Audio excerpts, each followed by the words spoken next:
Good morning students. आज का हमारा टॉपिक है what is the equipotential surface. Equipotential means क्या है, देखो ये किससे टर्म से बना है, मिलके इक्वल प्लस में पोटेंशियल।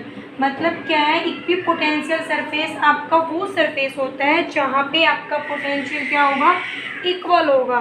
मीन्स यदि आप यहाँ पे इसके अकॉर्डिंग ये, जैसे कि आप यहाँ पे एक स्फीयर ले रहे हो, ठीक है, यहाँ पे भी एक दूसरा स्फीयर है, तो वी ए वी बी, तो ये बोलता है कि भी जैसे ए और बी आपकी क्या है, ए और बी, ए बी आपका क्या है, इक्विपोटेंशियल सरफेस है, और बी भी क्या बोल दिया उसने, इक्विपोटेंशियल सरफेस है। तो इसका मतलब ये नहीं है कि भी आपका वी ए इक्वल टू होगा वी बी के, बिल्कुल भी नहीं है। इसका मतलब सिर्फ ये है, मतलब जो ए स्फीयर ले रखा हमने उसके एवरी पॉइंट के ऊपर पोटेंशियल सेम होगा, वी ए होगा, वी ए होगा, यहाँ भी वी ए होगा, यहाँ भी वी ए होगा। और जो बी हमने ले रखा है इसके ऊपर भी एवरी पॉइंट के ऊपर इसका पोटेंशियल क्या रहेगा, सेम होगा।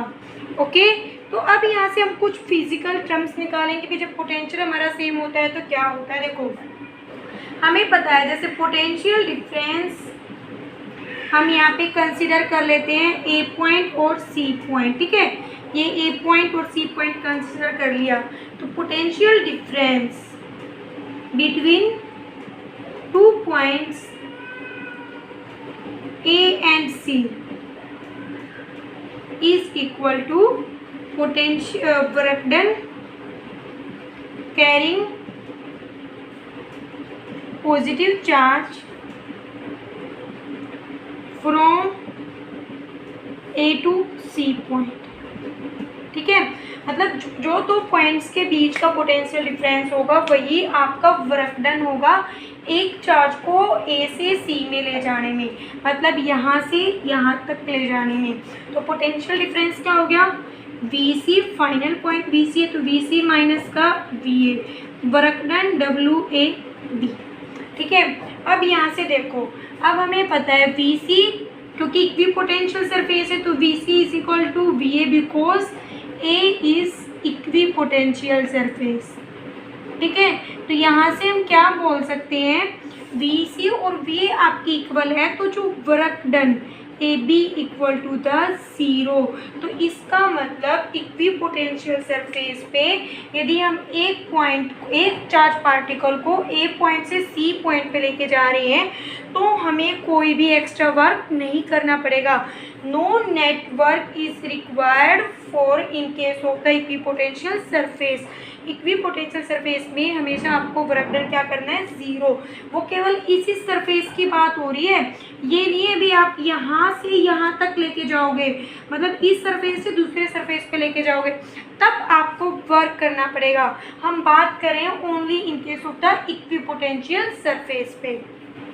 उसके बाद देखो हम देखेंगे भी इक्विपोटेंशियल सरफेस में इलेक्ट्रिक फील्ड की क्या कंडीशंस हैं। यहाँ से हम एक फिजिकल कंडीशंस तो अबाउट इलेक्ट्रिक पोटेंशियल कैलकुलेट कर चुके हैं, V A B equal to the zero. उसके बाद हमें पता होता है वर्क डन हम किसके अगेंस्ट वर्क करते हैं, इलेक्ट्रिक फील्ड के, ठीक है। तो हम वर्क डन यहाँ पे लिखेंगे माइनस का ई डॉट डी एल। जब वर्क डन आपका ज़ीरो है तो इसका मतलब E D L cos theta, dot product को हटाकर हमेशा कोस थीटा आता है। अब यहाँ देखो इलेक्ट्रिक फील्ड तो जीरो हो नहीं सकता, अपना लेंथ एलिमेंट भी जीरो नहीं हो सकता क्योंकि कुछ ना कुछ तो उसने डिस्टेंस ट्रेवल की है। तो हमारे पास ऑप्शन रह गया भी cos theta equal to zero, और थीटा क्या होता है 90। Theta is the angle between electric field and length element. तो इसका मतलब है electric field is always perpendicular to the length element in the equipotential surface। मान लो मैंने ये सर्कल ले लिया और ये भी आपका इक्विपोटेंशियल है और इस पॉइंट पे मैंने ये लेंथ एलिमेंट ले लिया, यहाँ से मैं इस पॉइंट के ऊपर अपना इलेक्ट्रिक फील्ड की डायरेक्शन हम देखना चाहते हैं। तो इस पॉइंट पे इलेक्ट्रिक फील्ड आपका उस लेंथ एलिमेंट की क्या होगा, 90 डिग्री होगा, ठीक है। तो दो चीज़ें आपको रिमेंबर करनी है about the equipotential surface, work done is always zero and electric field is perpendicular to the length element। उसके बाद यदि हम कंसिडर कर रहे हैं पॉजिटिव चार्ज का इक्विपोटेंशियल सरफेस, हम कैसे निकालेंगे? देखो कोई भी पॉइंट चार्ज होता है उसका पोटेंशियल क्या होता है? चार्ज अपॉन में 4πε0r। ये कांस्टेंट कब होगा? जब आपका r कांस्टेंट होगा, ठीक है। तो r कांस्टेंट किस केस में होगा? आपका स्फीयर के केस में।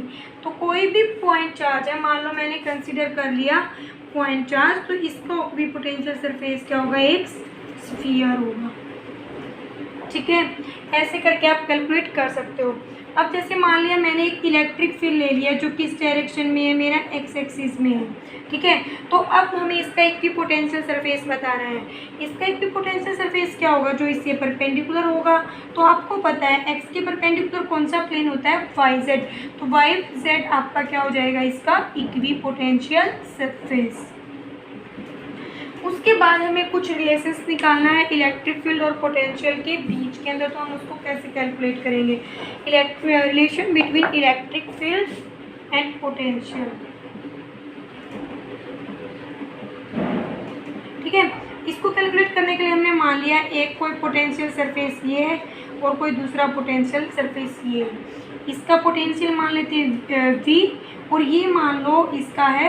अब देखो हमने इलेक्ट्रिक फील्ड की डायरेक्शन ऊपर ले रखी है और हमेशा in the direction of electric field आपका पोटेंशियल डिक्रीज होगा।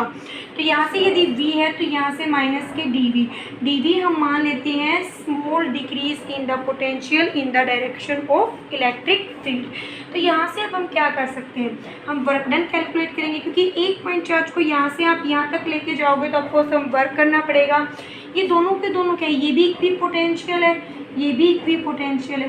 यदि चार्ज को इसके यहाँ पे लेके आते हैं तब आपको वर्क नहीं करना पड़ता, बट अब आप यहाँ से लेके उसको वहाँ तक लेके जा रहे हो तो आपको वर्क करने की रिक्वायरमेंट होगी। तो वर्क डन क्या होता है? इलेक्ट्रिक फील्ड इंटू में डिस्प्लेसमेंट, यहाँ से हम कर सकते हैं। और सेकंड हमारा वर्क डन क्या होता है? वर्क डन होता है हमारा डिफरेंस इन द पोटेंशियल। तो यहाँ से आप देखो, यहाँ से आप यहाँ लेके जा रहे हो उसको, तो आपको वर्क डन में क्या लिखना पड़ेगा? v माइनस के dv is equal to, sorry हम यहाँ से यहाँ तक लेके जा रहे हैं तो माइनस का e डॉट में dl, ठीक है। तो यहाँ से अब देखो v माइनस का v प्लस में dv is equal to minus के d इंटू में dl, v से v तो इलेक्ट्रिक फील्ड हो जाएगा माइनस के dv बाई में dl मतलब लेंथ एलिमेंट। इसको आप फिजिक्स में कैसे मैथ के अंदर लिखोगे? तो आपको लिखना है derivative of the potential v with respect to length element. यहाँ पे आप dr भी कर सकते हो, जैसे हमने dl लेंथ एलिमेंट किया था ना, आप यहाँ पे dr भी कर सकते हो अकॉर्डिंग टू u है। यहाँ पे dr कर लो, कोई फर्क नहीं पड़ता उस चीज़ के अंदर, ओके।